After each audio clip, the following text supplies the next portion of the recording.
ఎప్పుడో 10 years back మనం back panel remove చేసే ఫోన్స్ ని చూసినాం. ఇప్పుడు CMF బ్రాండ్ ఈ బ్యాక్ ప్యానల్ రిమూవింగ్ అనే కాన్సెప్ట్ ని వాళ్ళ ఫస్ట్ ఫోన్ లోనే ఇంప్లిమెంట్ చేసింది. ఫోన్స్ ని స్లిమ్ చేసుకుంటూ బిగర్ బ్యాటరీస్, బిగర్ స్క్రీన్స్ అని నెంబర్ గేమ్ ఉన్నాయి మార్కెట్ లో. ఇట్లా యూనిక్ గా ట్రై చేసింది. అందరికి ఆపోజిట్ గా ఇంకా యూనిక్ గా ఈ బ్రాండ్ ఒక ఫోన్ ని తెచ్చింది. అదే CMF Phone 1 by nothing. I'm excited to have a look at this. So late చేయకుండా అన్బాక్స్ చేసేద్దాం. బాక్స్ వచ్చేసి మనకి నథింగ్ వాళ్ళ డిజైన్ లాంగ్వేజే ఉంది, but unboxing experience is regular. Normal mobile phone ని ఎట్లయితే అన్బాక్స్ చేస్తామో అట్లనే ఉంది.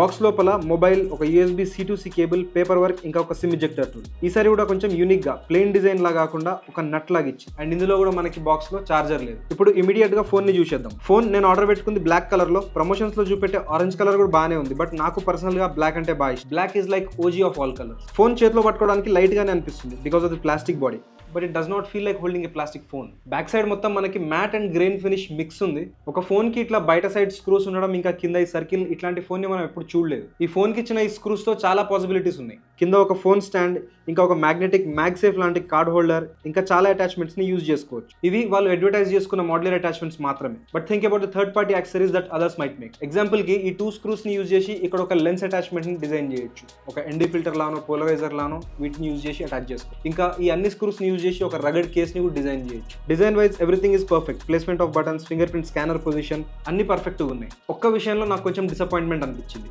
ఇవి సిమెట్రికల్ బీజిల్స్ కావు. కింద బీజిల్ కొంచెం ఎక్కువగా ఉంటుంది అండ్ ఓవరాల్ గా బీజిల్స్ కొంచెం థిక్ గా ఉంటాయి. ఇప్పుడు అర్జెంట్ గా ఈ ఫోన్ బ్యాక్ ప్యానల్ ని చేంజ్ చేసేద్దాం. నేను ఆర్డర్ పెట్టుకున్న బ్యాక్ ప్యానల్ వచ్చేసి బ్లూ కలర్. ఇది మ్యాట్ ఫినిష్ కాకుండా లెదర్ ఫినిష్ ఉంది. ఈ బ్యాక్ ప్యానల్ చేంజ్ చేయడం కూడా చాలా ఈజీ. ఇలా మనకి నచ్చినట్టు కస్టమైజ్ చేసుకోవచ్చు. ఐ మీన్ ఒక ఫోన్ ని మనకి నచ్చినట్టు మనమే బిల్డ్ చేసుకోవడం, ఆ ఫీల్ వేరే కదా. స్పెక్స్ గురించి మాట్లాడుకుంటే డిస్ప్లే సైజ్ వచ్చేసి 6.67 inch full HD plus AMOLED panel. ఇది 120 Hz రిఫ్రెష్ రేట్, ఇంకా 2000 nits ఆఫ్ పీక్ బ్రైట్నెస్ ఉంది. డిస్ప్లే చూడడానికి బాగుంది, షార్ప్ అండ్ పంచీగా. వ్యూయింగ్ యాంగిల్స్, కలర్స్ అన్ని బాగున్నాయి. ఫ్రంట్ కెమెరా కట్అవుట్ కూడా డీసెంట్ గా ఉంది, కానీ ఫ్రంట్ కెమెరాకి చిన్న ఒక సిల్వర్ లైనింగ్ ఇచ్చారు. అది కొంచెం డిస్ట్రాక్టింగ్ అనిపించింది. నెక్స్ట్ బ్యాటరీ వచ్చేసి 5000 mAh, ఇంకా 33 వాట్ ఛార్జింగ్ ని సపోర్ట్ చేస్తుంది. CPU విషయానికి వస్తే Dimensity 7300 ప్రాసెసర్ ని యూజ్ చేసిరు. డీసెంట్ పర్ఫార్మెన్స్ ఇస్తుంది. AnTuTu స్కోర్స్ అరౌండ్ 6.5 lakhs వరకు రీచ్ అవుతున్నాయి. దీన్ని కంప్లీట్ గా వాడిన తర్వాత ఈ CPU ఎట్లా పనిచేస్తుంది అనేది మనం డిసైడ్ చేయగలం.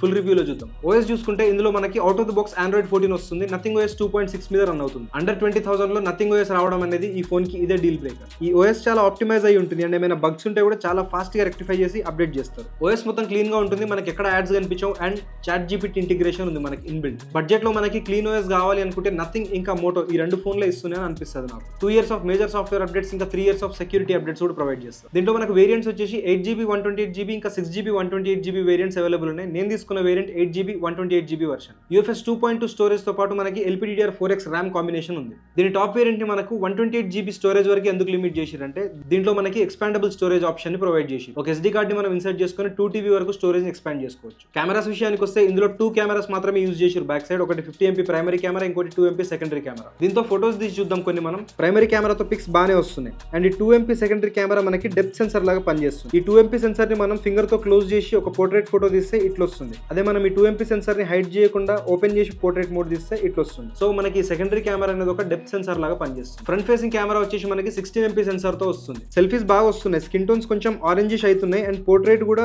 బాగానే పనిచేస్తుంది. Both front and rear cameras లో పోర్ట్రేట్స్ కూడా డీసెంట్ గా పర్ఫార్మ్ చేస్తుంది. ఓవరాల్ గా ఈ ఫోన్ తో ఒక కొత్త ఎక్స్పీరియన్స్. అంతా బాగానే ఉందా అంటే అట్లేం కాదు. ఈ ఫోన్ లో మనకి NFC లేదు, స్టీరియో స్పీకర్స్ లేవు, బాక్స్ లో చార్జర్ లేదు. అట్లా అని చెప్పి ఇది హై స్పీడ్ ఛార్జింగ్ కూడా సపోర్ట్ చేయట్లేదు. ఒక చార్జర్ కొనుక్కుందామా అంటే 33 what is the max and మనకి IP54 రేటింగ్ మాత్రమే ఉంది. బట్ ఈ ప్రైస్ పాయింట్ లో చూసుకుంటే this is an out standing phone with its modular design and functionality. దీన్ని ఇంకా డెప్త్ గా యూజ్ చేసి దీని పర్ఫార్మెన్స్ ఎట్లుంది, ఛార్జింగ్ స్పీడ్ ఎట్లుంది అన్నది ఫుల్ రివ్యూలో అప్డేట్ చేస్తాం.